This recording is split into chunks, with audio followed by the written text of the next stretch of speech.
날마다 하나님과 함께 하루를 시작하신 여러분에게 오늘 하루 우리 주님의 은혜와 평강이 가득하시기를 간절히 축복합니다. 오늘 함께 보실 하나님의 말씀은 요한복음 4장 16절부터 26절 말씀입니다. 신약성경 요한복음 4장 16절부터 26절 말씀. 이르시되 가서 내 남편을 불러오라. 여자가 대답하여 이르되 나는 남편이 없나이다. 예수께서 이르시되 내가 남편이 없다 하는 말이 옳도다. 너에게 남편 다섯이 있었고 지금 있는 자도 내 남편이 아니니 내 말이 참되도다. 여자가 이르되 주여 내가 보니 선지자로소이다. 우리 조상들은 이 산에서 예배하였는데 당신들의 말은 예배할 곳이 예루살렘에 있다 하더이다. 예수께서 이르시되 여자여 내 말을 믿으라. 이 산에서도 말고 예루살렘에서도 말고 너희가 아버지께 예배할 때가 이르리라. 너희는 알지 못하는 것을 예배하고 우리는 아는 것을 예배하노니 이는 구원이 유대인에게서 남이라. 아버지께서 참되게 예배하는 아버지께 참되게 예배하는 자들은 영과 진리로 예배할 때가 오나니 곧 이때라. 아버지께서는 자기에게 이렇게 예배하는 자들을 찾으시느니라. 하나님은 영이시니 예배하는 자가 영과 진리로 예배할지니라. 여자가 이르되 메시아 곧 그리스도라 하는 이가 오실 줄을 내가 아노니 그가 오시면 모든 것을 우리에게 알려주시리이다. 예수께서 이르시되 내게 말하는 내가 그라 하시니라. 아멘. 오늘 본문은요, 사마리아 여인의 대화가 어제와 이어서 같이 이어지는 내용입니다. 예수님과 대화를 나누면서 어떻게 자신의 삶의 문제를 풀어가는지 그 과정을 우리가 오늘 본문을 통해서 살펴보기를 원합니다. 그러한 과정들을 우리가 함께 따라가면서 우리가 맞닥뜨리고 있는 어려움 어떻게 해결할 수 있는지 그러한 오늘 본문을 통해서 그 힌트를 얻- 얻고 가는 시간 되기를 바랍니다. 어제 함께 보았던 본문과 이어지는 이 내용에서 예수님은요, 지금 북쪽 갈릴리 지방으로 가시면서 지금 일부러 사마리아 땅으로 통과하려고 하셨죠. 사마리아 수가성 우물가의 한 아재 여인을 만났던 이야기 우리가 어제 한번 같이 보았습니다. 물론 여기에는 그 여인의 이름은 나오지 않습니다. 그저 우물가에서 한 여인을 만났다라는 걸로 이야기하고 있습니다. 그래서 지금도 우리는 이 여인을 이름을 몰라서 사마리아 여인이라고 그렇게 호칭하고 있습니다. 이 여인은 동네 사람들과 만나고 싶지 않을 만큼 그 상황 속에 자신의 고민 또 그런 힘든 시간을 보내고 있다고 말씀드릴 수 있겠습니다. 남편이 다섯이 있었지만 남편이 없다고 이야기할 만큼의 그 속사정이 얼마나 큰지, 얼마나 어려운 시간들을 보내고 있는지, 뭔가 부족하고 시원스레 풀리지 않는 그런 삶을 살아가고 있다고 우리는 짐작해 볼 수 있는 것입니다. 자, 오늘 본문을 통해 그 풀리지 않은 또 답답한 이 상황들이 어떻게 예수님과의 대화 속에서 풀어가는지 또 풀려나가는지 우리가 한번 살펴보기를 원합니다. 예수님께서 물을 좀 달라 하는 말을 건네자 여인은 이 사마리아 여인은 이렇게 묻습니다. 선생님은 유대 사람인데 어떻게 사마리아 여자인 나에게 물을 달라고 하십니까? 이런 이야기를 하고 있었죠. 그러자 예수님 뭐라고 이야기하셨습니까? 네가 하나님의 선물을 알고 또 너에게 물을 달라는 사람이 누구인지 알았더라면 도리어 내가 그에게 청하였을 것이고 그는 너에게 생수를 주었을 것이다. 우리가 어제 함께 보았던 본문의 이야기입니다. 그 말에 이어서 사마리아 여인은 이렇게 대묻게 되죠. 선생님, 선생님에게는 두레박도 없고 이 우물은 깊은데 선생님은 어디서 생수를 구하신다는 말입니까? 당신이 야곱보다 크니까 이렇게 반문하게 되죠. 예수님께서는 다시 대답하셨어요. 이 물을 마시는 사람은 다시 목마를 것이다. 그러나 내가 주는 물을 마시는 사람은 영원히 목마르지 아니할 것이다. 내가 주는 물은 그 사람 속에서 영생에 이르게 하는 샘물이 될 것이다. 그렇게 예수님께서 말씀하셨습니다. 여자가 이렇게 답하죠. 그물을 달라. 그물을 저에게도 달라. 라고 하는 이야기들. 우리가 어제 본문을 통해서 다시 한번 상기시켜 봅니다. 어떻게 보면 대낮에 그렇게 올 정도로 삶에 여러 가지 고민과 문제가 있는 이 여인에게 그 문제가 있다는 얘기는 뭐겠습니까? 그 삶을 벗어나고 싶은 그 마음이 읽혀지는 그러한 대목입니다. 그동안 남들의 시선을 피해서 대낮에 혼자 우물가에 와서 물을 길러 가던 그 삶의 사연은 얼마나 있겠습니까? 얼마나 그 고충, 그 갈등과 번뇌와 고민에 대한 이야기가 왜 그 가운데 담겨 있지 않겠습니까?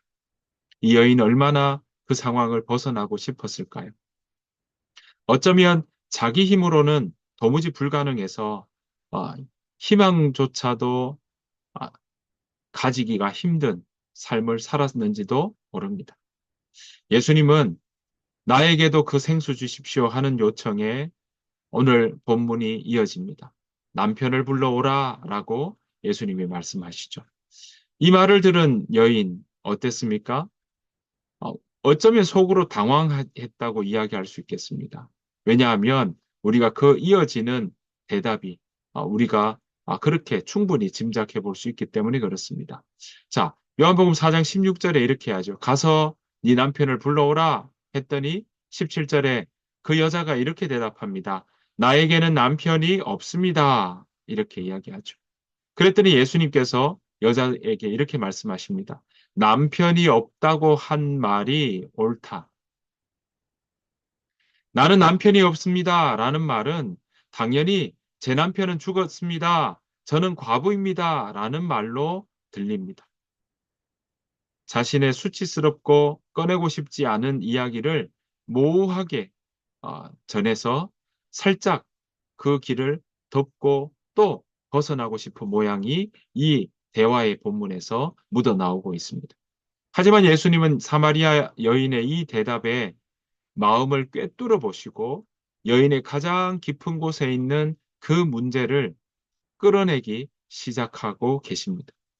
물을 좀 달라고 요청하는 말부터 시작된 대화가 이제는 여자가 숨기고 싶은 그 이야기, 그 마음에 잘 풀어내지 못하고 하지만 그 풀어내지 못하는 그 문제 때문에 지금까지 대낮에 물을 길러 갈 만큼 남편이 없다고 이야기할 만큼 자신의 삶의 큰 멍해로 그렇게 자리매김하고 있는 그 문제에 예수님은 점점 다가가고 있는 것입니다.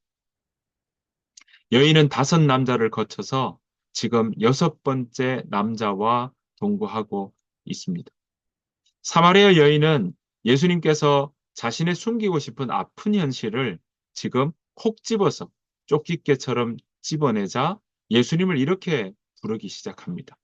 내 남편이 없다는 말이 옳다라고 하니까 이 사마리아 여인은 이렇게 대답하죠. 자, 요한복음 4장 19절 말씀입니다. 여자가 이르되 주여 내가 보니 선지자로소이다. 20절 우리 조상들은 이 산에서 예배하였는데 당신들의 말은 예배할 곳이 예루살렘에 있다 하더이다. 여러분 지금 오늘 대화를 보십시오. 아, 네가 남편 불러오라.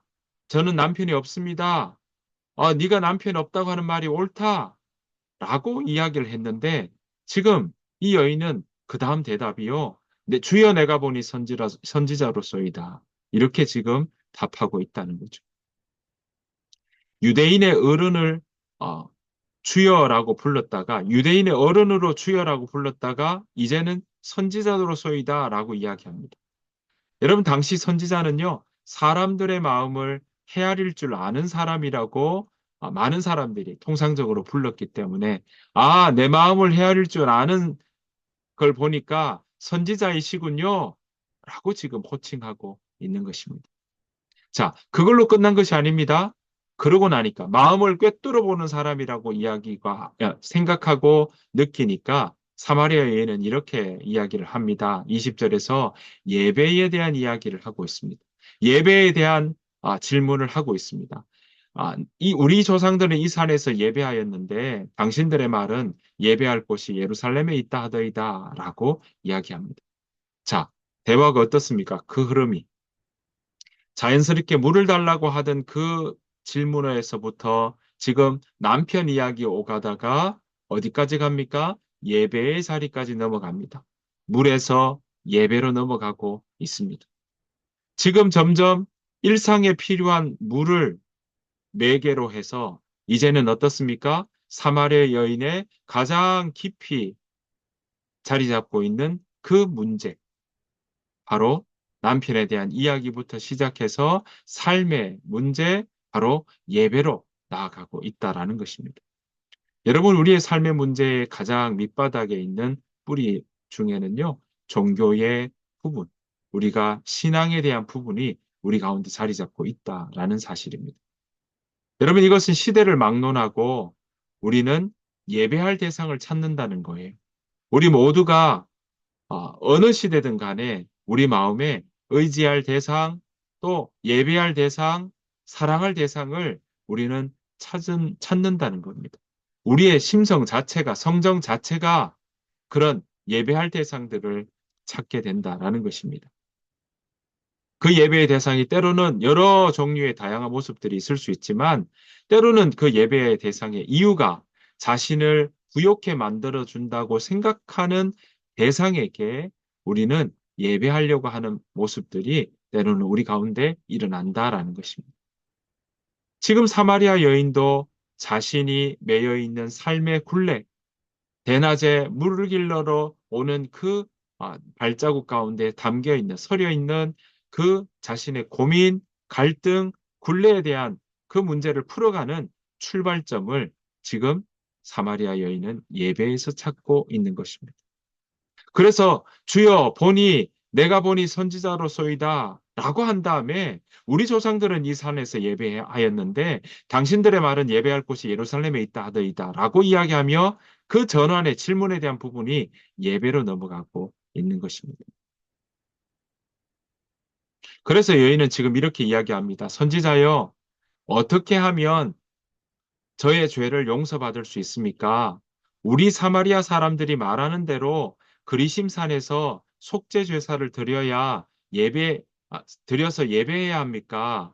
아니면 유대인들이 주장하듯이 예루살렘에서 드려야 합니까? 라는 말로 우리는 바꾸어 이야기할 수 있는 것입니다.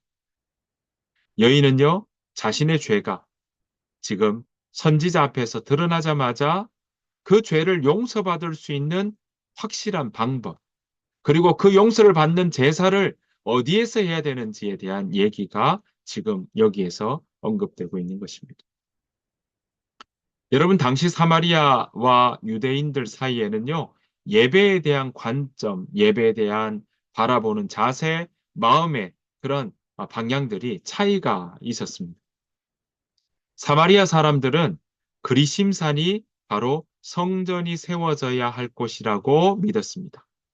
사마리아 사람들은요, 아브라함이나 야곱이 가나안에서 제단을 쌓은 곳이 바로 그리심산이라고 믿었기 때문에 그렇습니다.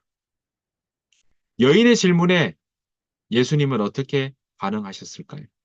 우리가 우리 조상들은 이 산에서 예배하였는데 당신들의 말은 예배할 곳이 예루살렘에 있다 하더이다. 이걸 어떻게 생각하고 어떻게 받아들이면 좋겠습니까? 라는 그 질문에 예수님이 이렇게 반응하시고 대답하십니다. 4장 21절 말씀입니다. 예수께서 이르시되 여자여 내 말을 믿으라. 이 산에서도 말고 예루살렘에서도 말고 너희가 아버지께 예배할 때가 이르니라. 그러니까 예수님은 여자에게 내 말을 믿어라. 여기도 아니고 예루살렘도 아닌 곳에서 아버지께 예배드릴 때가 온다. 라는 의미로 지금 말씀하고 있는 것입니다. 여러분, 예배는 그래서 21절 뒷부분 뭐 합니까? 너희 아버지께 예배할 때가 이른다라고 이야기하고 있는 거죠. 현대어 성경에서는요, 이 부분을 뭐라고 이야기하냐면 예배는 어디서 드리냐가 중요한 게 아니라 어떻게 드리느냐가 중요하다.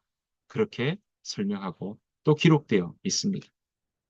여러분, 그렇습니다. 여인은 지금요, 어디에서 예배 드려야 합니까? 라는 장소에 대한 질문을 하고 있는데 예수님은 그 여인에 대한 질문에 장소가 중요한 게 아니다. 어떻게 드리느냐? 그 방법이 중요하다라고 말씀하고 있는 것입니다. 사랑하는 성도 여러분, 하나님을 만나는 곳은요, 특정한 장소가 정해져 있고 국한되어 있다고 생각하신다면 그것은 오해입니다. 우리가 하나님 앞에 드리는 그 예배는요, 이제는 예루살렘 성전이 없습니다. 또한 예수님께서 우리에게 말씀하셨습니다. 우리 안에 이제는 우리가 드리는 그 장소적인 측면에서 성전이 지금은 존재하지 않지 않습니까? 그 말은 뭡니까? 예수님께서 이제 내가 가면 보혜사 성령을 어, 보내겠다라고 하셨습니다. 그 말은 뭡니까? 그 보혜사 성령이 우리 안에 거한다는 거죠. 성령이 계시는 그곳이 바로 예배하는 장소라는 사실입니다. 그 말은 어디에 있든지 우리가 어떤 예배로 나아가든지 그 중에 어떻게 예배드리냐가 더 중요하다는 겁니다. 장소에 국한되지 않는다는 사실을 우리는 기억해야 할 것입니다. 어느 곳에 있든지 우리가 더욱 기억하고 중심적으로 생각해야 될 것은 어디에 있든지 그곳에서 내가 하나님 앞에 내 마음을 열고 내가 온 마음으로 그 예배하는 일에 집중하는가? 내 온 마음을 들여서 하나님 앞에 내 온 마음으로 하나님을 높여드리고 그 하나님의 하신 일들을 인정하며 그 하나님의 뜻을 내가 붙잡고 가겠다라는 고백이 있는가? 그것이 중요하다는 것입니다. 그것이 예배의 밑바닥에 가지고 있어야 될 마음가짐이다라는 것입니다. 여러분, 여러분들의 예배의 모습은 어떻습니까? 주일에만 교회에 와서 예배드리면 월요일부터 토요일까지는 예배드리지 않아도 괜찮다라고 생각하신다면 그것은 오늘 본문의 이야기를 비추어 볼 때 결코 그것은 오해다라는 사실을 우리는 알게 됩니다. 여러분, 우리의 일상이 예배의 자리가 되어야 합니다. 우리가 살아가는, 발 딛고 살아가는 일주일, 우리 일상, 가정에서, 직장에서, 학교에서, 일터에서, 알바의 자리에서 우리가 그 일상의 자리에서 우리가 하나님 앞에 예배하는 모습들이 우리 가운데 일어나야 된다라는 것입니다. 여러분, 만약 죽어서만 갈 수 있는 영생, 죽어서만 갈 수 있는 구원을 생각한다면 월요일부터 토요일까지 우리가 예배자로서 살아갈 필요가 없어도 될지 모르겠습니다.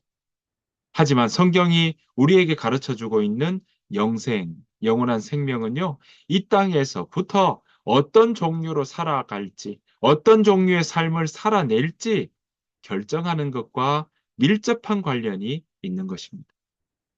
왜냐하면 우리가 영생, 영원한 생명, 영원한 삶은요, 예수 그리스도를 아는 것에서부터 시작하고 예수님께서 가르쳐 주신 복음을 따라 이 세상에서 그 복음을 따르는 삶의 모습으로, 다른 말로 하면 이 땅의 규칙, 힘의 논리가 늘 판을 치는 이 세상의 논리, 그것과 다르게 하나님께서 우리에게 가르쳐 주신 그 가르침을 따라 우리가 걸어가고 그렇게 가겠다고 다짐하는 것부터 시작되는 것입니다.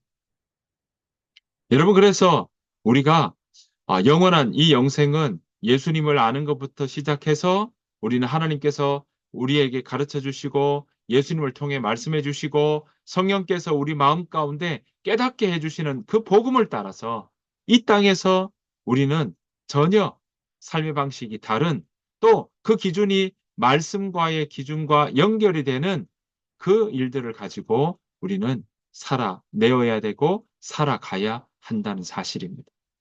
그래서 영생은요, 이 땅에서부터 이미 시작되는 겁니다. 영생은 예수님을 받아들이는 그때부터 시작이 되는 겁니다. 영생은 함께하고 우리가 구원에 이르는 그것은 이 땅에서부터 시작된다는 사실인 것입니다. 그런데 문제는요, 교회가 아닌 다른 곳에서 예배 드려보는 것에 익숙하지 않다라는 것입니다. 좀 늦게 일어나도 괜찮고 편해진 것 같이 보일지도 모르겠습니다. 하지만 자칫 이 종교적인 습관만 남을 뿐 예배 드리는 것이 아닐 수 있는 그런 모습들이 우리 가운데 드러날 수 있다는 겁니다. 우리가 어떤 마음으로 어떻게 예배 드리느냐에 대한 고민과 판단은 점점 하지 않은 채 그저 껍데기와 형식만 남는 모습이라면 그것은 정작 이 온전히 사람을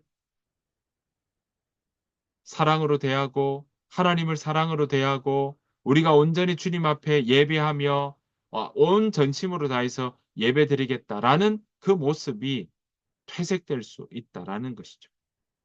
여러분, 그렇게 습관만 남으면 하나님께서는 받으시는 예배가 안 될 수 있다는 겁니다. 우리가 무조건 예배드리면 하나님 무조건 다 받으시는 하나님이 아니라 아, 받아들이는 그 일들 가운데는 하나님의 뜻에 맞는 일들이 필요하다라는 사실입니다. 그렇지 않다면 이사야서에서 말씀하시는 것처럼 마당만 밟고 가는 상황밖에 되지 않을 수 있다라는 것입니다. 그래서 교회가 아닌 다른 곳에서 예배 드릴 때에도 우리는 동일하게 짚고 넘어가야 될 부분이 바로 어떻게 예배 드리고 있느냐라는 것입니다. 사랑하는 성도 여러분, 어떻게 예배 드려야 할까요? 자, 요한복음 4장 23절, 24절. 아까 읽었던 말씀 2절 우리가 같이 읽어보도록 하겠습니다. 시작. 참되게 예배를 드리는 사람들이 영과 진리로 아버지께 예배를 드릴 때가 온다. 지금이 바로 그때이다. 아버지께서 이렇게 예배를 드리는 사람들을 찾으신다. 하나님은 영이시다. 그러므로 하나님께 예배를 드리는 사람은 영과 진리로 예배를 드려야 한다. 하나님께 예배를 드리는 사람은 영과 진리로 예배를 드려야 한다. 예배 어떻게 드리라고요? 영과 진리로.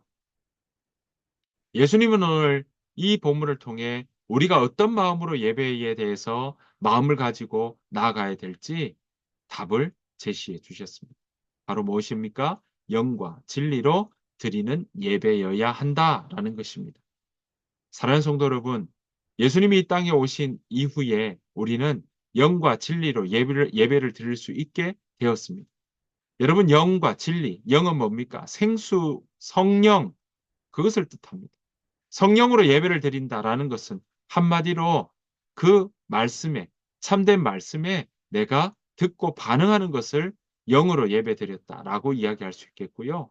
문자로 적힌 말씀을 통해 하나님의 마음을 알아차리고 하나님께서 무엇을 기뻐하시는지, 하나님께서 어떤 부분을 요구하시는지 살펴서 하나님의 기쁨을 함께 기뻐하고 하나님의 일하심을 우리가 함께 동참하며 거기에서 기쁨을 누리는 그것이 바로 오늘 보시는 이 직무에 맞는 이야기라는 사실입니다.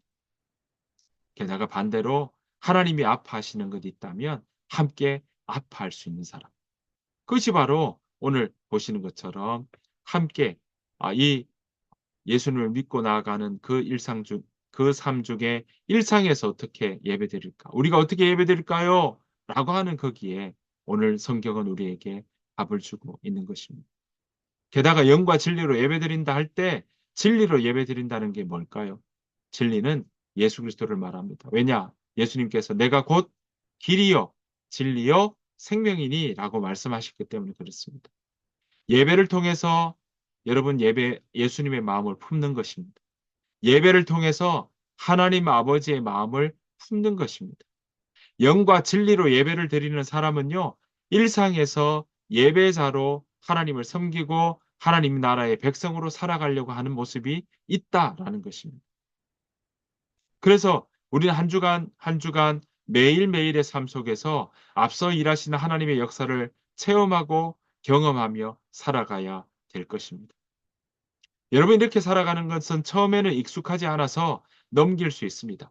하지만 예배의 자리를 통해서 다시금 우리를 인도하시는 하나님께 내 마음의 중심을 두겠다고 다짐하고 나아간다면 우리는 7번 넘어져도 다시금 일어나는 8번 일어나는 일들이 일어날 줄로 믿습니다. 우리는 비록 나약하고 부족하지만 십자가에서 죽음을 이기신 예수님께서 오늘 성령 하나님을 보내셨기에 우리를 패배의 자리에서 안 된다고 하는 그 자리에서 오히려 성령을 보내시며 넉넉히 이길 수 있다는 것. 다시 회복될 수 있다는 것. 그런 승리의 자리로 우리를 경험시키게 하시고 인도해 주신다는 사실을 기억해야 할 것입니다. 사랑하는 성도 여러분, 영과 진리로 예배드리지 못하는 습관이 있다면 여러분 버리십시오. 때로 어떤 사람들은 이 휴대폰을 아예 놓지를 못하는 부분들도 있게 됩니다. 예배 도중에도 하나님 앞에 온 마음을 드리지 못하고 나아가는 분들도 있더라라는 것입니다. 여러분 습관은요. 여러분이 무엇을 사랑하고 있는지 보여주는 실상입니다. 일상의 예배자로 살아가는 그 습관이 영과 진리로 예배드리는 그 습관이 여러분 가운데 풍성하게 일어나기를 축복합니다. 그래서 주께서 주시는 은혜를 누리며 살아가는 우리 모든 성도님 되시기를 간절히 축복합니다. 주님께서 가르쳐 기도로 마치겠습니다. 하늘에 계신 우리 아버지여 이름이 거룩히 여김을 받으시오며 나라가 임하옵시오며 뜻이 하늘에서 이루어진 것 같이 땅에서도 이루어지이다. 오늘 우리에게 영원한 양식을 주시옵고 우리가 우리에게 죄 지은 자를 사해 준 것 같이 우리 죄를 사하여 주시옵고 우리를 시험에 들게 하지 마시옵고 다만 악에서 구하시옵소서. 나라와 권세와 영광이 아버지께 영원히 싸움나이다. 아멘.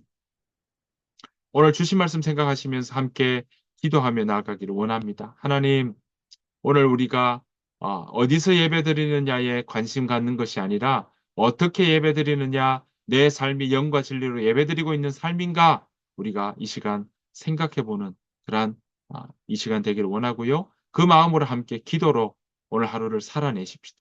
기도로 선포하고 기도로 하나님의 도우심을 구하며 기도로 우리의 삶의 여정을 믿음의 여정으로 걷겠다는 그러한 힘들을 다시금 솟생케 되는 귀한 은혜의 자리가 되기를 소원합니다. 이 시간 함께 기도하며 오늘 하루를 살아내시겠습니다. 다 같이 기도하겠습니다.